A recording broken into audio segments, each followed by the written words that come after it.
Hi friends, இந்த video வந்து நம்ம என்ன பார்க்க போகிறோம் அப்படின்னு கேட்டிங்கன்னா, இப்போ வந்து நம்மளோட கார்த்திக் சுப்ராஜ் அவர்கள் வந்து இப்போ வந்து நம்மளோட கங்குவா திரைப்படத்தோட விமர்சனத்தை வந்து அஃபிஷியலாக கூறியிருக்காரு அப்படின்ட்டு இப்போ வந்து அவரே வந்து ட்விட்டர் பக்கத்தில் போட்டிருக்காங்க. ஸோ இந்த ஒரு விஷயம் வந்து ரசிகர் மத்தியில் செம்ம ட்ரெண்டிங்காக போயிட்டுருக்கு அப்படின்னு கண்டிப்பாக சொல்லி ஆகணும். ஸோ இன்றைக்கி வந்து November 14 one of the biggest day in Tamil சினிமாவான கங்குவா திரைப்படம் ரிலீஸ். ஸோ இந்த திரைப்படத்துக்கு தான் வந்து ரசிகர்கள் வந்து கிட்டத்தட்ட 2.5 வருஷமாக காத்துட்டு இருந்தாங்க அப்படின்னு சொல்லலாம். ஸோ கிட்டத்தட்ட நிறைய கோடி பட்ஜெட்டில், அதாவது நம்மளோட சூர்யாவோட கரியரில் இதுதான் வந்து ஹையஸ்ட் பட்ஜெட் போட்டு வந்து எடுக்கப்பட்ட படம். கண்டிப்பாக வந்து கலெக்ஷன்லேயும் வந்து மாபெரும் சாதனை பிடிக்கும் அப்படின்னு வந்து ரசிகர்கள் செம்ம அவளாக காத்துக்கிட்டு இருக்காங்க. ஸோ இந்த திரைப்படத்தோட ட்ரைலரை பார்த்த உடனே வந்து ரசிகர்கள் செம்ம கூஸ் பம்ப்ஸ் ஆகி இன்றைக்கி வந்து வந்த ரிவ்யூஸும் வந்து நம்மளோட கொஞ்சம் மிக்சட் ரிவ்யூஸாக தான் இருந்துச்சு. ஸோ ஒரு சைடு பாசிட்டிவ் ரிவ்யூஸ் இருந்தாலும் ஒரு சைடு நெகட்டிவ் ரிவ்யூஸ் கண்டிப்பாக இந்த திரைப்படத்துக்கு இருந்துச்சு.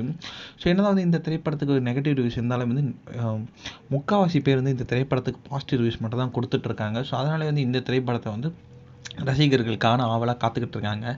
இப்போ வந்து நம்மளோட டேரக்டர் கார்த்திக் சுப்ராஜ் நம்மளோட கங்குவா திரைப்படத்தை பார்த்துருக்காங்க. ஸோ செம்ம விஷுவல்ஸாக இருக்குது. ஸோ கண்டிப்பாக படம் வேறு லெவலில் இருக்குது. ஸோ ஒரு சீனும் வந்து செம்மையாக எடுத்திருக்காரு. So main congrats to Siva and Suriya sir அப்படின்னு வந்து அவர் வந்து ட்விட்டர் பக்கத்தில் போட்டிருக்காங்க. ஸோ இப்போ வந்து அந்த ஒரு விஷயம் வந்து மாபெரும் ஒரு அப்டேட்டாக வந்து ரசிகர் மத்தியில் செம்ம ட்ரெண்டிங்காக போயிட்டுருக்கு.